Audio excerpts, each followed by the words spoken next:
Vous êtes à l'hôtel Batelière avec gtmag.fr sur Maxime Martinique. Vous êtes avec les expertes et les experts automoto. Il est 18h, on peut s'applaudir bien fort. Et oui, le grand talk show.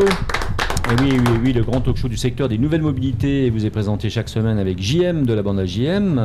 Et il n'est pas tout seul, bien sûr. Arrive dans l'équipe d'ailleurs une nouvelle chroniqueuse, Yona, que je vous présenterai la semaine prochaine. En attendant, donc, merci à Orlan, qu'on peut applaudir bien fort, notre chanteuse internationale, qu'on verra donc la semaine prochaine. Merci à Éléonore Théodose, Andrea Tufano, qui est avec nous ce soir. Avec grand plaisir. Voilà, c'est le retour aussi la semaine prochaine de Vanny Lemouliec, qui a eu donc un accident de voiture et qui nous revient donc à peu près réparé. On le verra avec elle. Et puis c'est la confirmation de Jimmy Thomer, comme d'hab, bien sûr. Bonsoir à tous. Pilier des piliers, voilà, Jimmy. On essaie de tenir la position, comme d'habitude. Avec nous depuis, comme le premier jour, on va dire. Comme je l'ai dit, d'autres chroniqueuses et chroniqueurs égailleront notre équipe jusqu'à la fin de l'année, comme Éric Rouget, par exemple, notre ex-motard motard de la gendarmerie préféré, qui viendra faire les essais moto et nous parler de sécurité moto. Je sais qu'en ce moment, on en parle un petit peu. Donc, on le verra la semaine prochaine aussi, Eric. Hein. Et c'est toujours Audrey de 10 Bel Air Vidéo à l'image et au son. Donc, merci à elle d'être fidèle aussi et avec nous pour cette nouvelle saison. Merci à nos partenaires fidèles, Speedy Martinique. Merci au Crédit Mutuel Anti-Guyane. Merci à Joe Magazine. Le magazine donc, qui fait partenaire, on va dire, de l'émission avec lequel Exactement. Tu vas faire quelques articles peut-être, Andrea, c'est ça ? Oui, pour le JO 2024, la thématique des JO 2024 l'année prochaine. Donc on a pour parler justement, pour trouver des articles assez sympas qui se rapprochent assez près de toute la communauté locale martiniquaise. Donc on est en train de travailler dessus et j'ai vraiment hâte de pouvoir avoir un premier œil sur ce nouveau JO qui sortira probablement en mars ou février de l'année prochaine. Eh bien, ça, c'est vraiment une très, très belle idée et ça fait plaisir aussi de savoir que tu vas collaborer avec ce magazine. Jimmy, les vacances, ça s'est bien passé ? T'es parti un petit peu ? Non, je suis resté ici. Ouais, ça s'est bien passé, comme d'habitude. Ouais. Enfin, j'étais pas spécialement en vacances parce que je travaillais, mais j'ai pu profiter des week-ends comme tout le monde. Et puis, c'était bien. C'était sympa. Ouais, c'était sympa. Allez, écoutez, si vous êtes d'accord ce soir, nous avons la joie, on peut le dire, de retrouver Jean-François Moreau, qu'on avait déjà reçu dans l'émission, directeur de l'ADEME, l'Agence de l'environnement et de la maîtrise de l'énergie, donc créée en 1991. On peut parler un petit peu de l'établissement avant de vous laisser la parole. C'est un établissement donc public à caractère industriel et commercial qui participe à la mise en œuvre des politiques publiques dans les domaines de l'environnement, de l'énergie et du développement durable. C'est parfait. C'est parfait. Merci sur votre site. Merci à vous en tout cas. Alors restez bien avec nous car nous allons parler de l'actualité de votre agence, Jean-François, mais pas seulement, car nous parlerons de mobilité durable. Pour cela, nous recevrons l'association pour la mobilité durable. Justement, ça tombe bien, en la personne de Lucas Niédu. Bonsoir. Merci pour l'invitation. Merci à vous, merci d'être là. On va parler de l'association qui s'appelle l'AVER en fait, hein. On y reviendra tout à l'heure. Et puis nous aborderons les énergies renouvelables citoyennes avec Jean-Nicolas François de Facilite Action. Bonsoir tout le monde. Merci d'être là. Merci pour l'invitation et au plaisir de discuter de choses durables. Alors, on est dans une période compliquée, on est dans une période qu'on a largement amorcée, une période où l'État nous a annoncé qu'en 2030, il faudrait qu'une majorité de gens soient dans la mobilité durable, on va dire, ou les nouvelles mobilités. Est-ce que c'est le rôle de l'ADEME, justement, d'accompagner Vous avez fait un bref historique. Je vais essayer de rebondir sur ce propos introductif. L'ADEME, c'est bien un établissement public. On est opérateur de l'État pour accompagner les transitions énergétiques et écologiques. Et notre mission, elle est de deux ordres. La première, c'est de mettre à disposition l'expertise qu'on détient au sein de l'ADEME, parce que l'ADEME, c'est essentiellement une équipe d'ingénieurs experts qui ont plusieurs casquettes thématiques et qui sont là pour mettre à disposition leur expertise de tous les acteurs du territoire, que ce soit les collectivités, les entreprises, la sphère associative et puis un petit peu par boule de neige, finalement le grand public. L'idée, c'est d'accompagner ces collectivités, accompagner ces entreprises dans leur propre politique de transition. Quelqu'un qui est dans l'industrie agroalimentaire, son métier principal, c'est de produire un jus, produire une confiture ou quoi que ce soit. Et finalement, aujourd'hui, elle n'a pas forcément au sein de sa structure les compétences pour faire face à l'évolution de la réglementation en termes de transition, ou pourquoi pas à surmonter les défis qui sont ceux du coût de l'énergie qui augmente et ainsi de suite. Et donc l'ADEME est là pour être au contact de cette entreprise et de faire un bout de chemin ensemble et de voir comment, autour de l'activité de l'entreprise, on peut mettre en place des actions qui permettront de l'inscrire dans une trajectoire la plus sobre, la plus économe et la plus durable possible. À la sortie, donc, c'est de faire des économies d'énergie, évidemment, pour l'entreprise. Économie d'énergie, économie de matière, économie de ressources. On est vraiment dans un cercle le plus vertueux possible. C'est notre première mission. D'abord, cet accompagnement qu'on va qualifier de technique. Et puis l'idée, une fois que la graine est semée, c'est de faire que la plante germe. Et donc l'ADEME a aussi des financements pour accompagner notamment en investissement les projets des acteurs du territoire. Donc on peut indifféremment aider des installations de panneaux photovoltaïques en autoconsommation, du solaire thermique, on peut aider du renouvellement de flotte, que ce soit des flottes de collectivités ou d'entreprises vers des véhicules plus sobres et décarbonés. On peut aider des communes qui s'interrogent sur l'impact du changement climatique sur leurs infrastructures. Si on a une école ou une salle polyvalente en proximité de la mer, on sait que le niveau de la mer va augmenter. Oui, tout à fait. Quelle stratégie on peut avoir? Est-ce qu'il faut déplacer l'établissement, le surélever autant de sujets sur lesquels on intervient. On a réellement un champ d'action extrêmement vaste. Et puis surtout, ce qui est intéressant dans l'approche de l'ADEME, c'est qu'on a cette vision transverse. C'est-à-dire qu'on ne traite pas que de l'énergie isolément, que de la question des déchets isolément, que de la question de la mobilité isolément. On essaye d'avoir des vraies approches systémiques avec une vision à l'échelle des territoires, avec voilà. Cette vision d'ensemble. Oui, tout à fait. Alors, donc on a vu que ça concernait les entreprises en particulier, mais le particulier aussi. Avant de vous parler du particulier, je reviens un instant quand même sur les entreprises. Pour avoir un sens pratique dans cette émission, si moi je suis producteur de confiture au fin fond du Morne Rouge, quelle est la démarche justement pour approcher l'ADEME? Comment ça se passe en fait ce premier contact? Il est relativement simple. On a un site internet au sein duquel vous retrouvez nos contacts, notre organigramme, les ingénieurs qui pourront vous conseiller. Puis voilà, il suffit de décrocher son téléphone ou envoyer un mail, la prise de contact est faite. En fonction de vos attentes, il y a un rendez-vous qui est pris, soit sur site, soit éventuellement vous nous rendez visite. Et puis là, on fait le tour de la question ensemble et on essaye de voir quel accompagnement l'ADEME peut vous apporter. Donc c'est relativement simple. Et en termes financiers, ça se passe comment en fait? Comment l'évolution et la transition est-elle prise en charge? Quels sont les coûts qui sont à la charge de l'entreprise? Qu'est-ce qui peut être pris par l'État?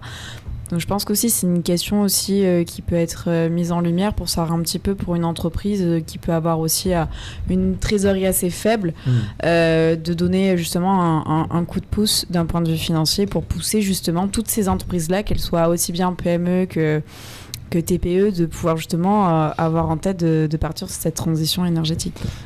Je vais donner quelques ordres de grandeur. D'abord, l'ADEME peut aider à l'étude préalable au projet. Une étude pour dimensionner le plus justement son installation, une étude pour être sûr que les gisements qu'on envisage sont bien au rendez-vous. Sur cette phase étude, l'ADEME peut intervenir jusqu'à 70% du coût de l'étude. Donc voilà, c'est relativement incitatif. Et ensuite, sur les projets d'investissement, c'est plus difficile pour moi de vous donner un taux d'aide parce que finalement, ça dépend du temps de retour sur investissement et de l'analyse économique du projet.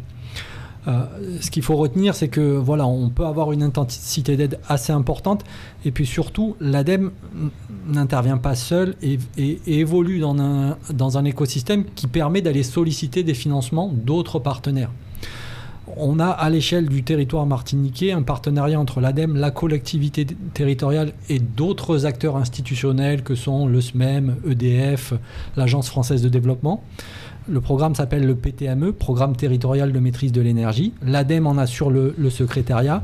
Et donc c'est une sorte de guichet unique où un porteur de projet peut se présenter, déposer une demande d'aide. L'ensemble des acteurs se réunissent à un moment donné et on statue ensemble de l'aide qu'on apporte. C'est une sorte de commission finalement. Voilà, c'est une commission au sein de laquelle le dossier est étudié et chacun se positionne. Et donc à la sortie de cette commission, le porteur de projet, c'est ce que l'ADEME apportera, ce que EDF apportera, ce que la collectivité territoriale sera susceptible d'apporter. La collectivité territoriale gérant aussi des fonds européens, on peut aussi mobiliser des fonds européens. Donc c'est une ingénierie au service des porteurs de projets qui est plutôt intéressante et qui permet, à l'issue du comité, d'avoir une décision et des financements associés.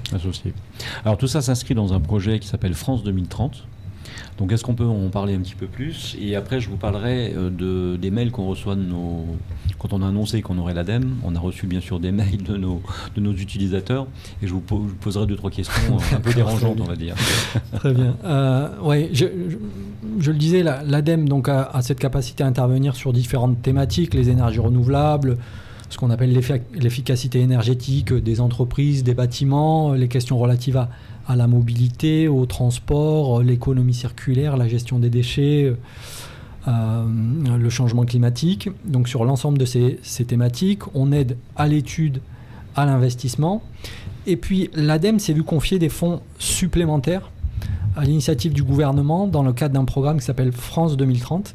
Et l'objectif premier de ce programme, un des objectifs de ce programme, c'est de décarboner l'industrie. Et c'est un sujet d'autant plus sensible ici en Martinique qu'aujourd'hui notre production électrique, elle est à 75% issue de nos centrales thermiques alimentées au fioul. Donc il y a un vrai enjeu de décarbonation pour nos activités industrielles. Et donc on a des fonds qui nous permettent aujourd'hui d'accompagner de manière plus significative encore les entreprises sur cette voie de la décarbonation. Comment on a recours à différentes technologies qui permettent quelquefois de s'affranchir des consommations électriques proposées par EDF, notamment avec du photovoltaïque en autoconsommation. Souvent, on a l'idée reçue que le solaire, c'est le petit panneau qu'on a sur notre toiture, mais le solaire, ça répond aussi à des besoins en énergie ou en chaleur aussi importants qui sont ceux des entreprises ou des entreprises de l'agroalimentaire. Donc voilà, on travaille sur des échelles industrielles en réponse à des besoins importants de ces mêmes acteurs industriels. Alors, dans les mails qu'on reçoit, on va reparler du particulier, mais dans les mails qu'on reçoit, c'est oui, mais bon, c'est bien beau, tout ça, on a bien entendu le message de l'ADEME, etc. Et oui, il faut qu'on achète des véhicules électriques, etc. Mais à quoi ça sert, puisqu'on a une centrale qui marche au diesel? L'idée, c'est d'imaginer un développement harmonieux et à la fois de faire muter les moyens de production d'électricité. On ne l'a pas évoqué, mais il existe une réglementation qui impose à nos territoires ultramarins de s'inscrire dans un objectif d'autonomie énergétique. Et donc cette autonomie, elle est atteignable à 2 conditions. D'abord qu'on ait une vraie politique de maîtrise de la demande en énergie, et donc qu'on ait les process les plus efficaces possibles, qu'on ait des bâtiments les plus performants, les plus confortables possibles. Et ensuite, faire que l'énergie qui est produite sur le territoire, d'abord, elle soit produite localement et à partir d'énergies renouvelables. Et l'idée, c'est de faire que le développement de la mobilité électrique, qui est une solution, mais qui n'est pas la seule solution pour répondre à nos problématiques de mobilité sur le territoire, parce que finalement, remplacer un véhicule thermique par un véhicule électrique, ça ne résoudra pas les problématiques qu'on évoquait tout à l'heure hors antenne sur les embouteillages, la congestion des routes. Il faut aussi accompagner ça du développement de modes doux, le vélo, la marche, des infrastructures qui vont avec, développer bien entendu les transports en commun, en site propre, avec des cadences et une fiabilité plus importante. Pour revenir à la question du véhicule électrique, l'idée c'est que ce développement se fasse, mais qu'il se fasse de manière suffisamment harmonieuse et qu'il se fasse concomitamment au fait que l'énergie produite en Martinique soit à partir d'énergie renouvelable. Alors voilà, c'est une ambition pour laquelle on essaye d'être au rendez-vous. Mais c'est vrai qu'aujourd'hui, la marche, elle reste assez importante à franchir parce que, comme je le disais, 75% de notre électricité est encore produite à partir de fossiles. Ça veut dire que comment faire pour augmenter les 25% donc, d'énergie qu'on arrive à puiser en dehors en dehors de ce qu'on sait faire, c'est-à-dire de l'électricité produite par le diesel. Comment on fait pour augmenter cette part-là justement ? Est-ce que l'hydrogène a une part par exemple ? Tout à fait. Alors aujourd'hui, il y a des travaux prospectifs qui sont menés par l'ADEME pour savoir à quelles conditions cet objectif est atteignable sur le territoire. Parce que 2030, c'est 2030. Hein, 2030, c'est 2030. Que ce soit la Martinique ou que ce soit la Toulouse. Oui, les échéances sont les mêmes pour tout le monde. Le temps passe de la même façon pour tout le monde. Cet objectif réglementaire, il existe. Il faut qu'on soit au rendez-vous. Il y a différents verrous aujourd'hui qui ne nous permettent pas d'être sur ce rythme-là. Des fois, des verrous technologiques. Des fois, la disponibilité ou la structuration des filières sur le territoire, le fait qu'il n'y ait pas suffisamment d'entreprises ou de main-d'œuvre formée à ces nouveaux métiers. On a des difficultés aussi intrinsèques au territoire. C'est un petit territoire. Trouver du foncier pour ces grosses installations renouvelables, quelquefois, c'est pas évident. Et l'idée, c'est de faire sauter progressivement ces verrous. C'est de la responsabilité de la collectivité territoriale et de l'État, qui ensemble élaborent ce qu'on appelle une PPE, planification pluriannuelle de l'énergie. Et c'est finalement la feuille de route qui doit nous amener à cette autonomie 2030 souhaitée par la loi. Donc aujourd'hui, l'idée en termes d'énergie renouvelable, c'est d'exploiter tous les potentiels existants sur le territoire, et ils sont nombreux. En premier lieu, l'eau solaire. Il y a encore des marges de progrès. On sait qu'il y a quelques installations, elles sont visibles. Mais pour autant, que ce soit sur le solaire thermique comme sur le photovoltaïque, il faut là aussi accompagner encore la progression de ces solutions. L'ADEME est partie prenante aussi ? Ah oui, tout à fait. Ce sont des projets qu'on cofinance, que ce soit le solaire thermique de manière assez significative ou le photovoltaïque en autoconsommation. On le finance également avec la collectivité territoriale, avec les fonds européens. Donc une entreprise, une collectivité qui veut sur ses bâtiments poser des panneaux solaires photovoltaïques pour autoconsommer, soit au sein du bâtiment, soit pour alimenter des véhicules électriques, peut tout à fait s'adresser à l'ADEME pour ce type de... Et si je suis particulier et que j'ai envie de participer justement à France 2030, c'est ramener mon Obol et puis faire en sorte que, à mon petit niveau peut-être, j'arrive à construire quelque chose dans le domaine de la mobilité durable. Quelles sont mes solutions ? Si j'ai une maison individuelle par exemple, je peux aussi m'adresser à vous pour avoir des...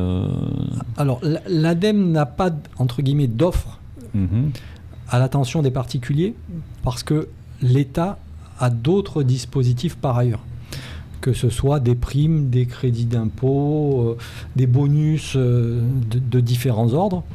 Pour le particulier, il existe sur le territoire l'offre Agir Plus qui est opérée par EDF, qui permet de bénéficier de financement ou de primes à des matériaux et à des équipements performants. Par exemple, vous voulez sur votre logement changer la toiture et mettre des tôles isolées, isoler vos combles, mettre des brasseurs d'air ou des climatiseurs performants dans votre logement. Il existe auprès d'EDF des offres qui permettent de gommer le coût de solutions qui soient les plus performantes possibles. Sur les questions de mobilité, il y a des dispositifs de primes, de crédits d'impôt. Il y a aussi quelquefois des dispositifs qui permettent de faciliter l'installation de recharge à domicile. Donc il y a plusieurs dispositifs, mais j'allais dire, je pourrais difficilement en parler plus que ce que je viens de le faire, parce que ce n'est pas l'ADEME qui les opère.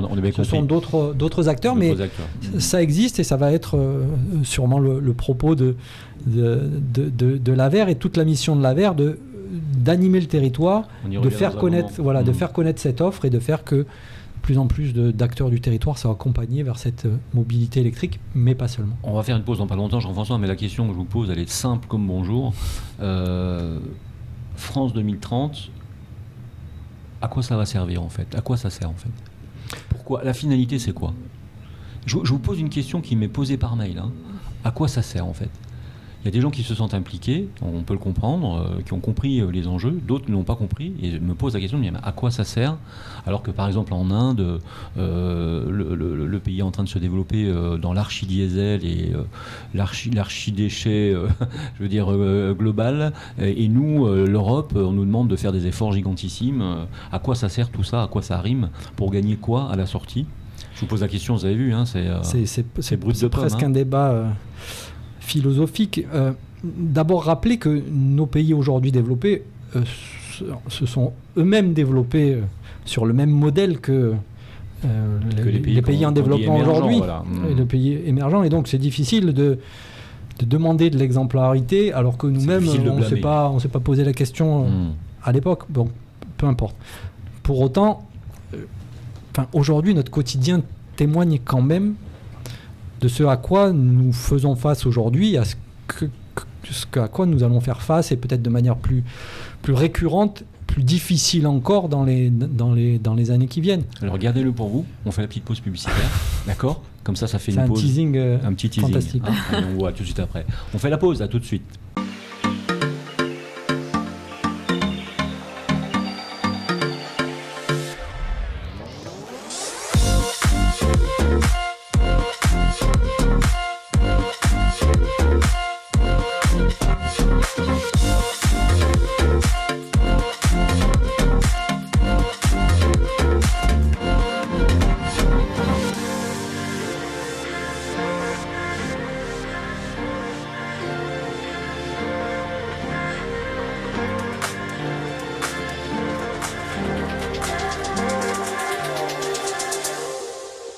Et c'est le retour de la bande AGM sur Maxi Martinique en direct de l'hôtel Batelière. On retrouve bien évidemment JM et toute sa bande pour le grand talk show de la rentrée. Allez, on peut s'applaudir bien fort. Merci Andrea en tout cas. Et bien évidemment, on va aussi applaudir notre jolie bande avec Éléonore Théodose, Vanny Lemouliec, Jimmy Thomer, Orlan, Yona qui fait sa rentrée avec nous cette année, et JM, bien évidemment, toujours plaisir. À nos côtés. Et Andrea Tufano, bien sûr. Et moi-même, bien évidemment, toujours présente aussi. Avec gtmag.fr pour les essais automobiles. Exactement, gtmag.fr, le retour, ou j'ai envie de dire le grand départ, parce que c'est tout nouveau, c'est un grand changement. On aura le temps d'en reparler davantage. La semaine prochaine. Mais exactement, donc c'est le retour et la découverte de notre nouveau départ avec notre média gtmag.fr. Donc on est fiers de pouvoir annoncer ce nouveau nom comme on vous avait plus ou moins évoqué, c'est ça, avant la fin des vacances. Donc voilà, donc on remercie également nos fidèles partenaires, Crédit Mutuel Antilles-Guyane, Speedy Martinique et ses 6 centres de réparation. Merci à Jo Magazine et bien évidemment merci à l'hôtel Batelière et gtmag.fr pour la production de cette émission. Exactement. Et on est très heureux de recevoir l'ADEME ce soir. Alors c'est un peu sérieux, mais on va décontracter un peu les choses quand même. On va essayer, même si la question qui était posée... Voilà. À quoi ça sert tout ça finalement? Déjà, on en était où? J'étais parti sur la mise en lumière des événements climatiques, mais je crois que pour que ce soit parlant pour les gens, on va ramener ça à notre quotidien. Ce qui est en jeu, c'est notre quotidien ici en Martinique. Tu veux dire le maintien de notre quotidien? Même pas ça, alors le mot est un peu fort, mais c'est limite un enjeu de survie. On est sur un territoire, sur une île, sur un territoire insulaire. Aujourd'hui, on est quasi dépendant sur tous les plans. Matières premières, ressources, alimentation. La production locale est extrêmement limitée. Énergie, n'en parlons pas, c'est ce qu'on disait. On parlait de la production électrique, mais plus globalement, nos besoins énergétiques pour se déplacer sont carbonés. On est dépendant de ces approvisionnements-là. Et si demain, pour des questions géopolitiques, pour des questions climatiques, eh bien, ces approvisionnements n'arrivent pas, comment on fait? Donc c'est un vrai enjeu de résilience pour la Martinique, pour le territoire. Et comment, avec toutes ces menaces, toutes ces contraintes nouvelles, certaines qui se renforcent, eh bien, on imagine un avenir pour le territoire, en exploitant les potentialités du territoire et en faisant face aussi à ses limites, à ses contraintes. Et c'est une vraie réflexion à l'échelle du territoire qui implique enfin, c'est pas un débat d'experts et je pense qu'il faut dépasser cette logique-là où des enjeux politiciens, c'est un vrai sujet d'avenir désirable, soutenable à construire ensemble. Et c'est pour moi un enjeu de société, mais à l'échelle locale, avec nos propres réalités. Donc ça sert à ça sert à gagner quelques points d'autonomie et de résilience sur des choses qui sont indispensables à la vie ici en Martinique, préserver notre écosystème, s'assurer une alimentation locale durable qui répond aux besoins des Martiniquais, et puis d'un point de vue énergétique, là aussi, être complètement indépendant de telle sorte à ce que, quoi qu'il nous arrive, on puisse maintenir nos activités, notre confort et notre niveau de vie à l'échelle du territoire. Alors ça passe par la mobilité durable justement, et on se tourne là vers l'AVER, l'association pour la mobilité durable, donc justement. L'AVER, c'est bien ça, Oui, tout à fait. Voilà. Et donc parlez-nous un petit peu de cette association qui est toute nouvelle en fait, et vous êtes tout nouveau aussi, tout nouvellement prévu pour ce poste, donc. Et quel est votre métier en fait? C'est quoi l'AVER? Je suis le chargé de mission de l'AVER. Donc effectivement, c'est une association à but non lucratif qui est en pleine construction. D'accord. Alors qui a été créée par qui pour fixer les choses déjà, qu'on sache. Elle a été impulsée donc par le programme territorial de maîtrise de l'énergie. D'accord. Donc qui est composé de l'ADEME, de l'ADEAL, de la collectivité, du SMEM, également d'EDF. D'accord. Donc le but premier de l'AVER, c'est de faire du territoire martiniquais une référence en matière de mobilité durable. D'accord. Donc je tiens à faire la différence avec l'AVER France, donc l'AVER Martinique. Donc il y a une AVER France. Il existe une AVER France oui. qui s'attache essentiellement aux questions de mobilité électrique. Oui. L'AVER Martinique, la collectivité a fait le choix de s'orienter vers la mobilité durable dans son ensemble. Dans son ensemble. Donc c'est un cas un peu plus large que la mobilité électrique seulement. Exactement. Ce qui est plutôt le rôle de l'AVER national.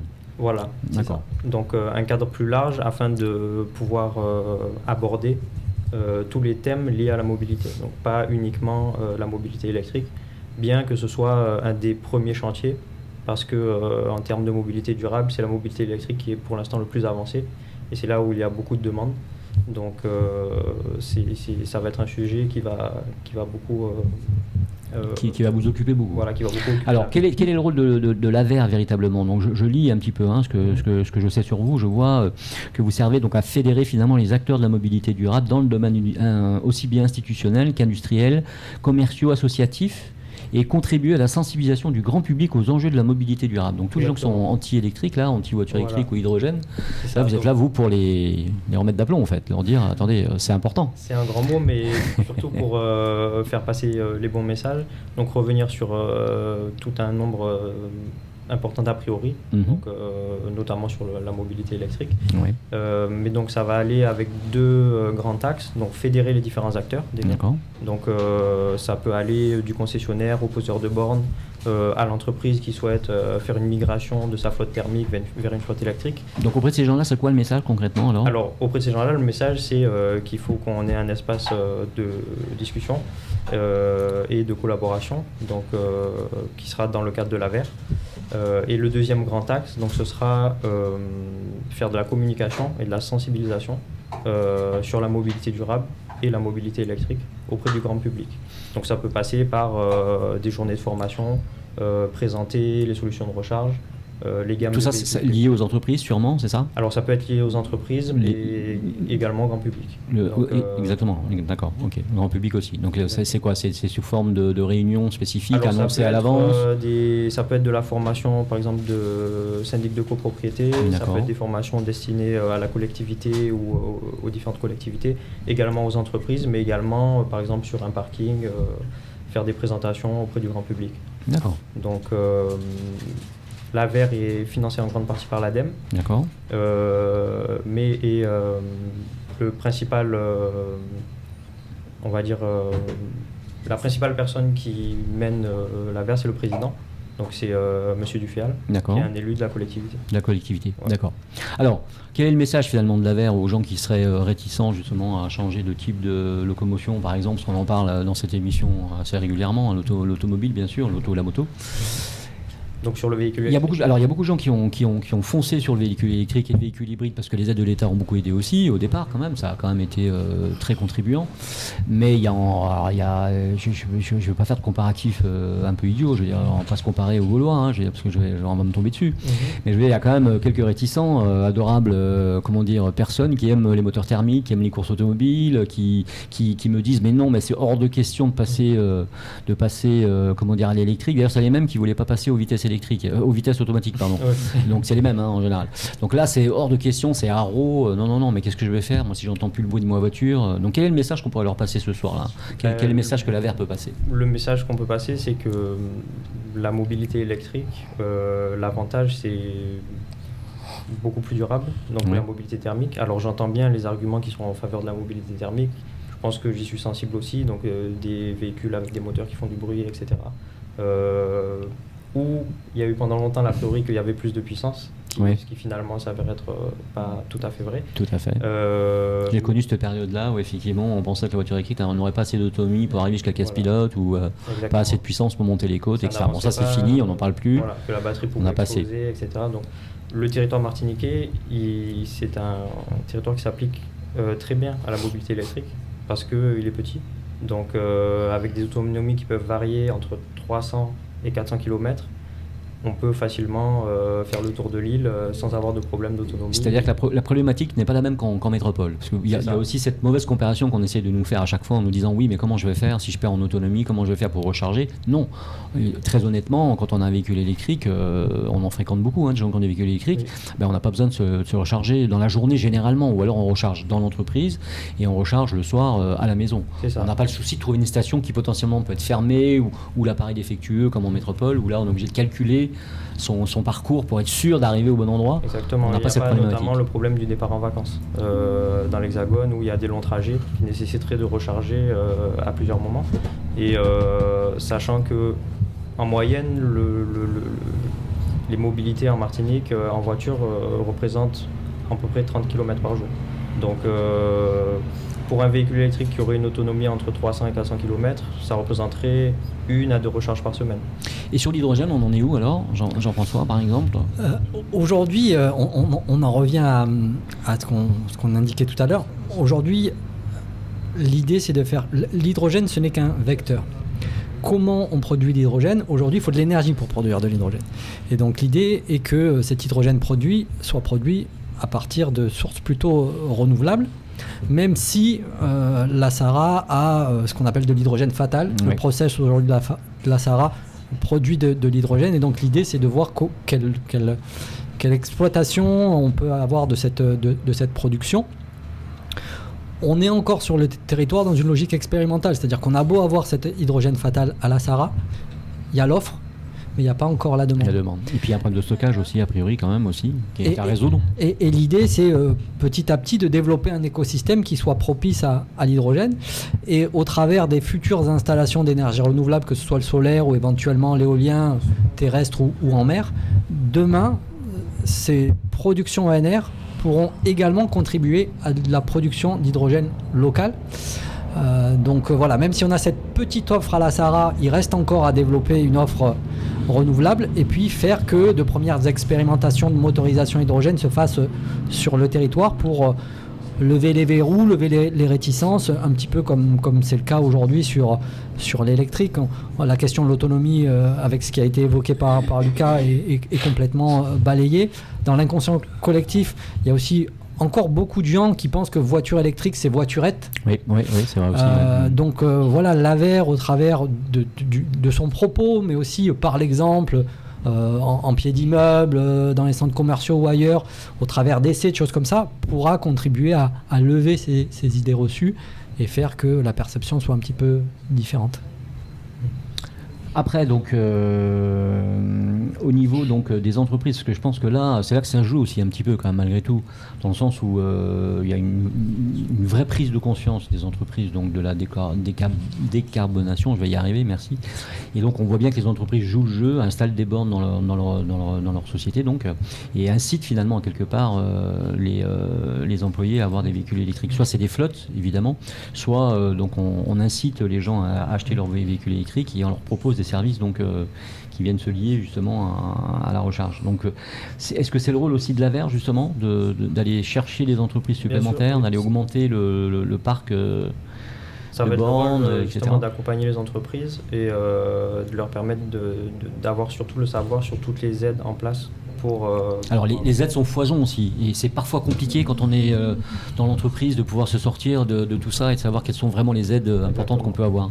Donc il y a des aides qui existent et il y a aussi également les avantages fiscaux qui peuvent donner envie justement d'entreprises de basculer de leur flotte thermique vers leur flotte électrique et également de s'équiper en borne de recharge. Parce que dans tous les cas, il y aura des échéances où elles y seront contraintes. Donc autant prévoir et commencer le changement et pas arriver à des dates où au final on est forcé de changer de façon très rapide.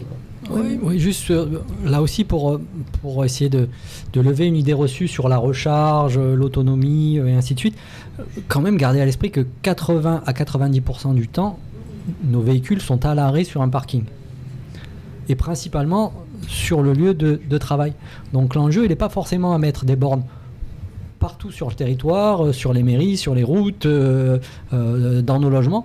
L'enjeu, il est vraiment à hiérarchiser et à mettre ces points de recharge là où c'est le plus pertinent, et notamment sur les lieux de travail, les zones d'activité et ces endroits prioritairement. Donc voilà, rassurer aussi le public. Parce que entre l'idée qu'on a de notre mobilité et la réalité de ce qu'elle est vraiment, quelquefois la perception est très différente de cette réalité. Alors, puisqu'on parle de voitures électriques, on parle de batteries évidemment, et donc là aussi c'est des questions qui sont récurrentes, qui reviennent en permanence. Qu'est-ce qu'on fait des batteries une fois qu'elles ont été utilisées? Est-ce qu'il y a aussi une politique à ce niveau-là pour le recyclage? Il y a une grande entreprise qui vient de se créer en Europe pour le recyclage des batteries. Est-ce qu'en Martinique on a déjà des solutions? On réfléchit à des solutions. Est-ce que l'AVER, est-ce que l'ADEME sont partie prenante? Alors, c'est un sujet qui préoccupe l'ADEME et qui plus globalement préoccupe les élus du territoire. Actuellement, on est en train de mener une étude sur cette question, de savoir si les filières de valorisation et de recyclage de ces batteries existent et si il y a des marges de progrès à envisager pour faire qu'elles soient au rendez-vous, parce que lorsqu'on va recourir au photovoltaïque, au-delà de la mobilité électrique et puis au-delà du photovoltaïque, on aura des besoins en stockage et en batterie importants. Le développement des énergies renouvelables va s'accompagner aussi, parce que beaucoup de ces énergies renouvelables sont intermittentes, le soleil, le vent, on va avoir des besoins en stockage. Donc la question des batteries est cruciale. Aujourd'hui, on a des filières qui existent. Pour autant, ce qu'on essaye d'envisager aussi, c'est la question du réemploi. C'est dommage de réexpédier des choses présentes sur le territoire, et comment ces batteries qui, peut-être demain, n'auront plus leur utilité pour de la mobilité ou pour de l'énergie renouvelable, pourront rendre d'autres services sur le territoire. Et donc, on est en pleine réflexion là-dessus. Alors, on espère être à la hauteur, enfin que cette réflexion et ce qu'on va construire autour de l'étude soit à la hauteur des enjeux, mais c'est une vraie préoccupation et les acteurs institutionnels locaux y travaillent. Donc il y a des pistes, a priori, c'est ça, hein, il y a des pistes. Il y a des pistes et il faut savoir que contrairement à ce qui est souvent dit, il y a beaucoup des composants de la batterie qui sont donc recyclables. Et on peut également donner des secondes vies aux batteries. Donc on peut redonner une seconde vie effectivement aux batteries et donc récupérer de l'énergie éventuellement dans des collectivités par exemple, et les stocker justement et la redistribuer cette énergie grâce à ces batteries usagées au départ. Voilà. C'est un peu ça l'idée, hein, c'est ça? Voilà, d'accord, ok. Ça se fait déjà ailleurs. Les batteries comme solution de stockage quand elles sont en fin de vie. Et il y a tout un système aussi qui est pensé pour utiliser des bornes bidirectionnelles.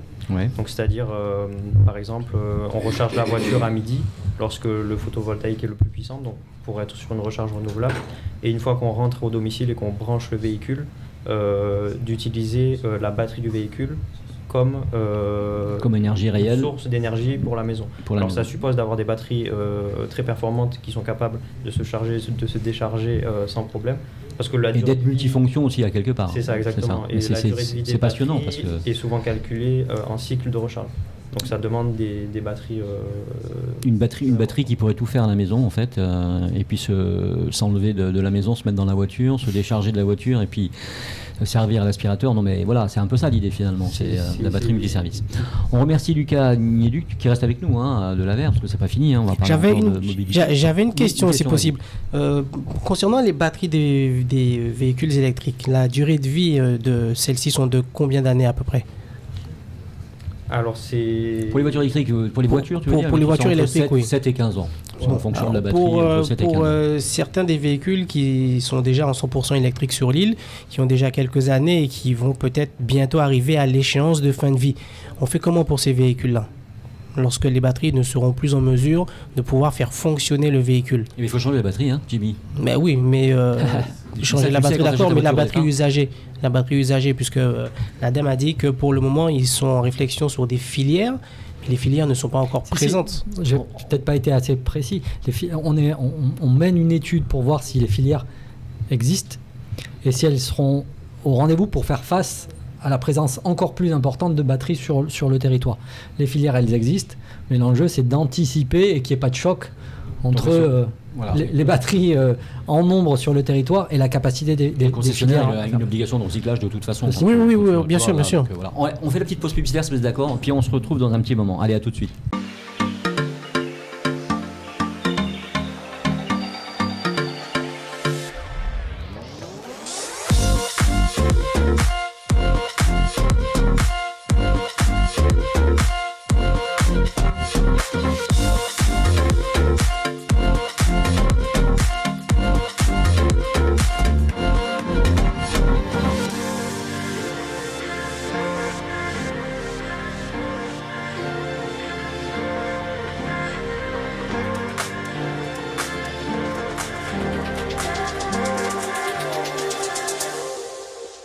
Et c'est le retour de la bande AGM sur Maxi Martinique en direct de l'hôtel Batelière. Donc on retrouve encore une fois JM et toute sa bande pour le grand talk show Automoto des Antilles. Donc merci beaucoup pour être toujours là, d'être toujours présent, d'être un audimat fidèle. Donc on remercie également notre équipe de chroniqueurs et chroniqueuses, donc Éléonore Théodose. On les retrouve la semaine prochaine.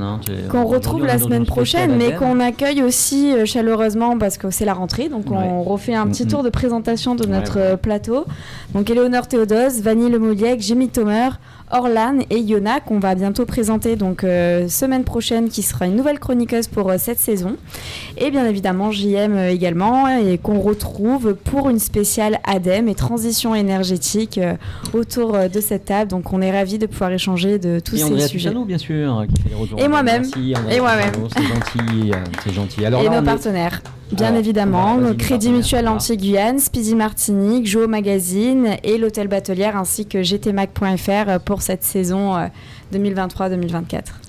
Alors on avait Jean-François Moreau, on l'a toujours, directeur régional de l'ADEME. Il nous a bien expliqué quelle était sa partie finalement, à quelque part, quel était le rôle de l'ADEME.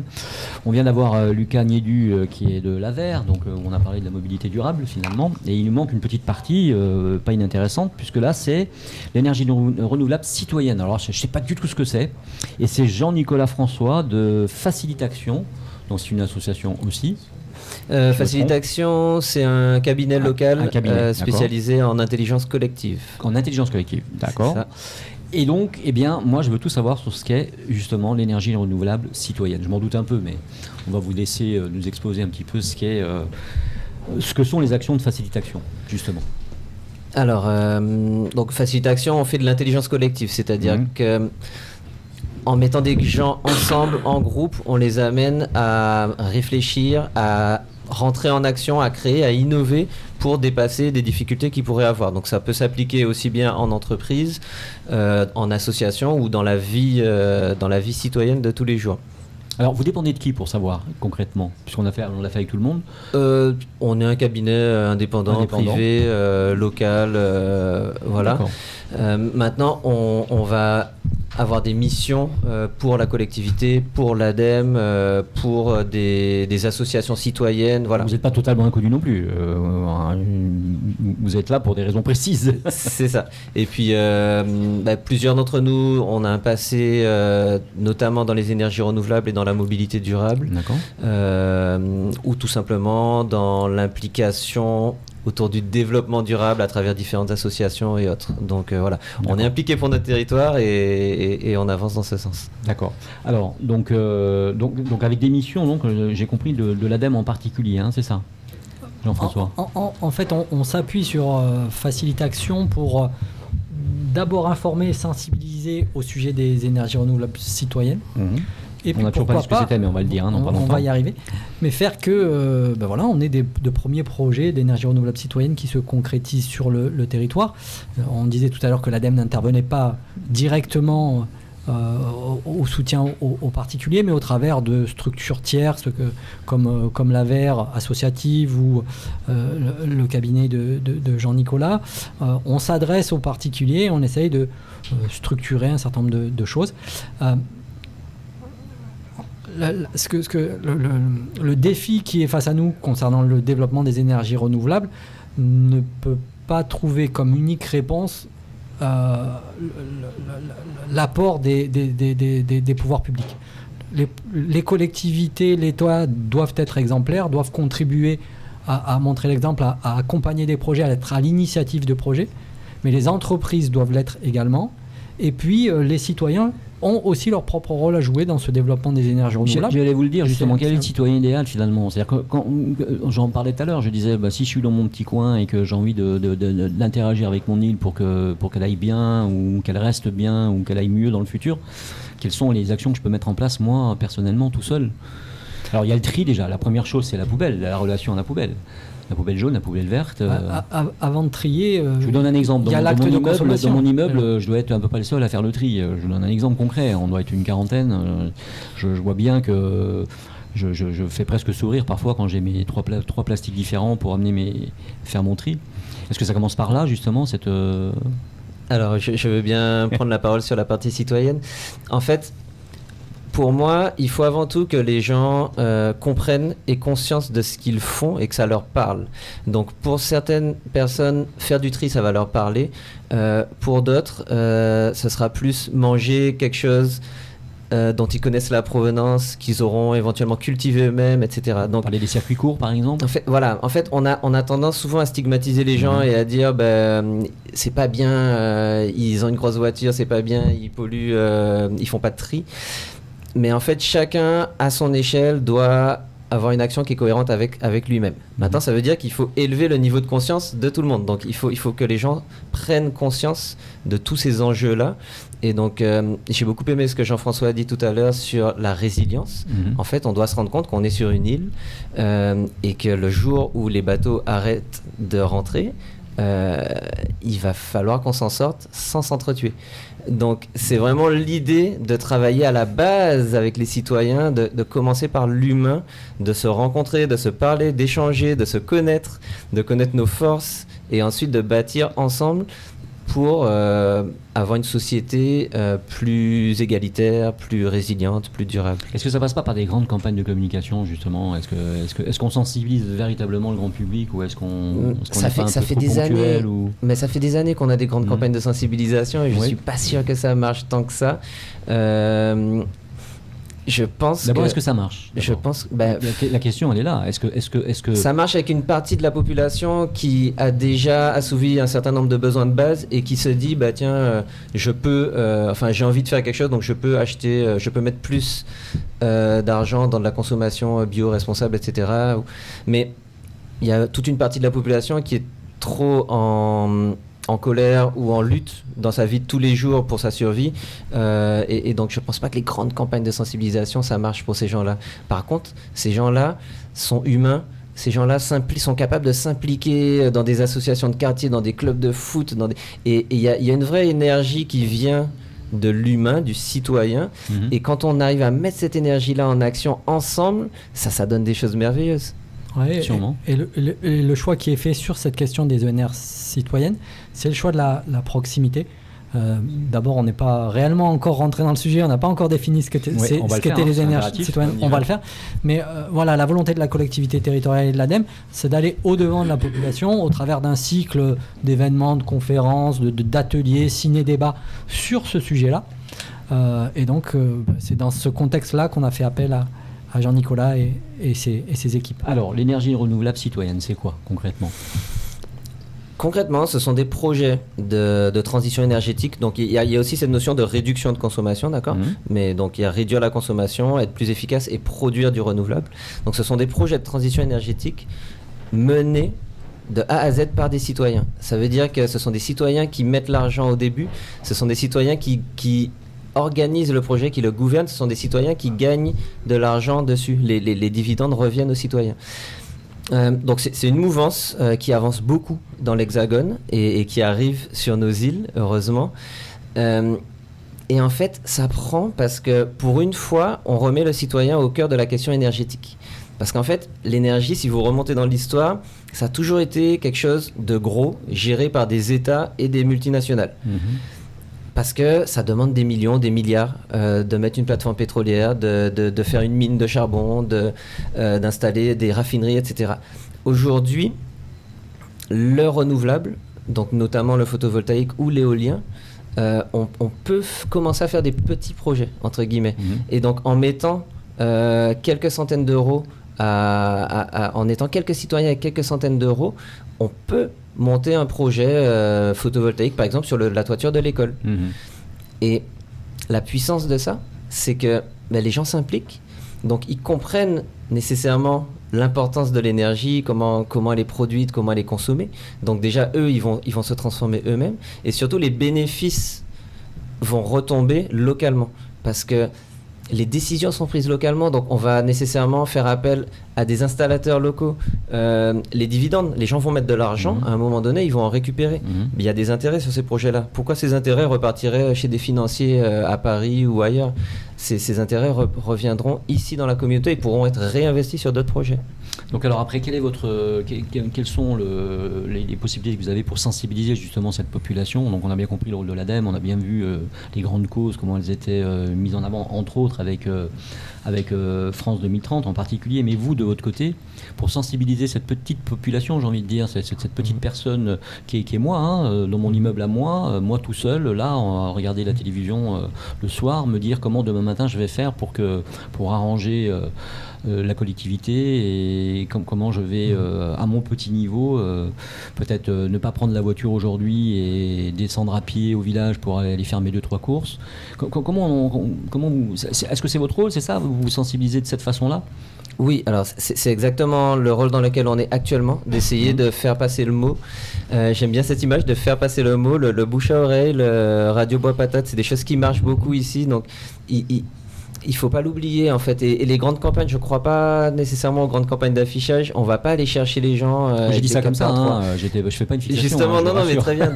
Donc typiquement, on a déjà organisé avec l'ADEME un premier atelier très très concret, très ludique, où les gens étaient en sous-groupe à donner des idées de projets, et on a fini par une matrice de l'action avec 5 projets qui avaient été proposés par des groupes et où les gens se sont positionnés en disant moi je souhaite porter ce projet, ou alors je souhaite être en appui, ou alors je veux juste rester informé. Donc voilà, tourner les gens vers l'action parce qu'ils en veulent en fait. Donc ça, vous le sentez sur le terrain, vous sentez qu'il y a des gens qui Oui, ça fait des années qu'on leur dit qu'il faut faire des choses, les gens le voient aussi dans leur vie de tous les jours, et à un moment donné, ils se demandent qu'est-ce qu'ils peuvent faire. Et il y a plein de façons de s'impliquer. On peut s'impliquer. Ça veut dire que c'est amorcé dans l'esprit des gens. Jean-François Moreau, donc je rappelle directeur de l'ADEME.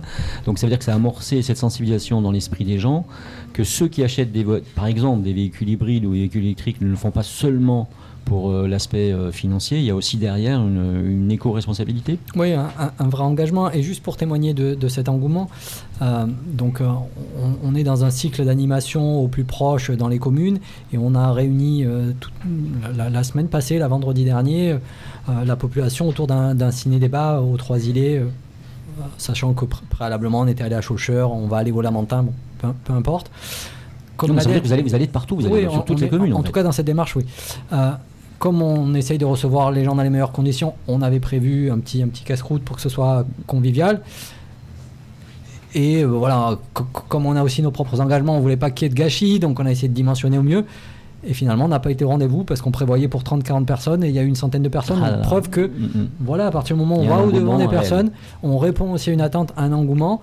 Et l'idée, c'est vraiment que les gens s'approprient la démarche et ensuite soient véritablement acteurs de ces projets. Et puis, à terme, au-delà de la sensibilisation, comme le disait très justement Jean-Nicolas, l'enjeu, c'est d'arriver à faire émerger 1, 2, 3 projets et par l'exemple, prouver aux autres que cette voie elle est possible et que donc des projets qui seraient développés dans le sud pourraient l'être dans le centre, pourraient l'être dans le nord de l'île, suivant les mêmes schémas, avec ce bénéfice pour la collectivité. Collectivité non pas au sens administratif, mais collectivité au sens personne.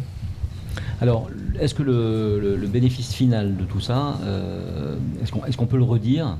Est-ce que c'est pas finalement, comme on est dans des sociétés qui deviennent de plus en plus individualistes, c'est un jugement qui n'en est pas un en fait véritablement, mais on est sur une île de surcroît, c'est vrai qu'on est pris par le travail, on est pris par nos stress, on est pris par les bouchons, parce qu'on en parlait, on est pris par notre vie de tous les jours, les enfants qu'il faut poser à l'école, à la crèche, il faut courir dans tous les sens, arriver le soir on est fatigué, le soleil a tapé toute la journée, c'est vrai que ça laisse peu de place finalement à comment dire, à de la philosophie ou à des réflexions parfois qui devraient être nécessaire justement pour que la collectivité se porte mieux. Mais justement, est-ce que le vrai message n'est pas de dire ça, que finalement à la sortie, le bonus, il serait vraiment pour tout le monde. C'est-à-dire que si une majorité de gens, pas forcément la totalité, mais une majorité de gens jouaient le jeu véritablement à son niveau pour essayer de faire un peu d'économie d'énergie, décarboner finalement, soi-même, faire le tri donc de ces déchets, aider les entreprises qui font eux-mêmes le tri, le faire plus facilement. Est-ce que finalement à la sortie c'est pas bénéfique pour tout le monde ? Est-ce que c'est pas la collectivité finale qui, j'entends le grand public, qui en est le bénéficiaire finalement à la sortie ? Est-ce que c'est pas ça le message de fond ? Mais pour moi, c'est de retrouver notre humanité. En fait, on voit tous les jours à la télé des images effrayantes d'exploitation humaine, de catastrophes naturelles, etc. On est passé nous-mêmes par de l'exploitation humaine et en ce moment, en général, la plupart des gens ferment les yeux et font business as usual. On continue notre vie, on fait nos petits gestes dans le quotidien. Il faut qu'on arrive en fait à se reconnecter à notre humanité, à se reconnecter à nous et à se dire, tiens, dans ma vie de tous les jours, j'ai envie de changer des choses. Et comme tout seul, c'est difficile, c'est voire impossible, de le faire ensemble et de se dire, tiens, viens avec mon quartier, on va monter un projet citoyen, avec mon entreprise, dans mon entreprise, on va monter quelque chose. Et donc pour moi, c'est ce qui nous relie, c'est notre humanité. Et est-ce que vous avez des projets, enfin est-ce que vous avez des exemples de projets que vous avez accompagnés localement, que votre cabinet a pu aider à développer dans ces actes-là ? Alors, concrètement, dans les énergies citoyennes, les projets sont en gestation, donc ils sont en train d'être montés, et ça prend un certain temps quand même à développer. Maintenant, on a vu des très très beaux projets qui ont été montés, notamment dans le domaine de l'agriculture, pour avoir une production plus locale et des circuits courts. C'est vraiment un secteur, l'agriculture, qui est à la pointe en Martinique, finalement des nouvelles technologies, on va dire entre guillemets. C'est un secteur qui est novateur en fait, véritablement. La bioagriculture, l'agriculture, il me semble que c'est un secteur qu'il faut valoriser parce qu'il est vraiment en avance sur les autres secteurs, peut-être, je dis bien peut-être. En tout cas, il y a une vraie dynamique qui est accompagnée par l'ADEME et par d'autres, collectivités territoriales en tête, d'acteurs qui depuis de nombreuses années sont impliqués sur cette voie, et l'objectif, c'est ce qu'on disait, c'est la résilience, notamment alimentaire. Comment à terme on pourra alimenter l'ensemble de la population martiniquaise. Je voulais juste rebondir sur la question et puis rapidement parce qu'on est arrivé au terme de l'émission. Pardon, passer le bébé à Jean-Nicolas sur le fait que certes aujourd'hui en Martinique des projets énergie citoyenne sont en construction, mais ailleurs et notamment dans l'Hexagone, il y a des centaines et des centaines de projets de cet ordre-là qui ont été réalisés, toute énergie renouvelable confondue, éolien, méthanisation, solaire, avec des des ressources financières qui reviennent à ceux qui ont pris ce risque-là au départ. Et c'est important de le souligner. C'est pas une vue de l'esprit. C'est déjà extrêmement concret en France et par ailleurs dans le monde. Avec des millions d'euros Avec qui des ont millions été d'euros, montés par des citoyens et qui reviennent aux citoyens. Vous étiez donc à l'hôtel Batelière avec gtmac.fr sur Maxime Martinique avec les experts automoto. Et oui, les grands talk shows donc, du secteur des nouvelles mobilités vous a été présenté par JM et la bande à JM avec Andrea Tufano. Et pour la nouvelle saison, donc une nouvelle chroniqueuse arrive dans l'équipe Iona, on vous la présentera la semaine prochaine, j'aurai le plaisir de vous présenter. En attendant, merci à Orlane, notre chanteuse internationale, Éléonore Théodose. C'est le retour de Vanille Lemouliac la semaine prochaine, la confirmation de Jimmy Thomer, bien sûr, dans l'équipe. D'autres chroniqueuses et chroniqueurs égailleront notre équipe jusqu'à la fin de l'année, comme Éric Rouget, par exemple, notre motard, ancien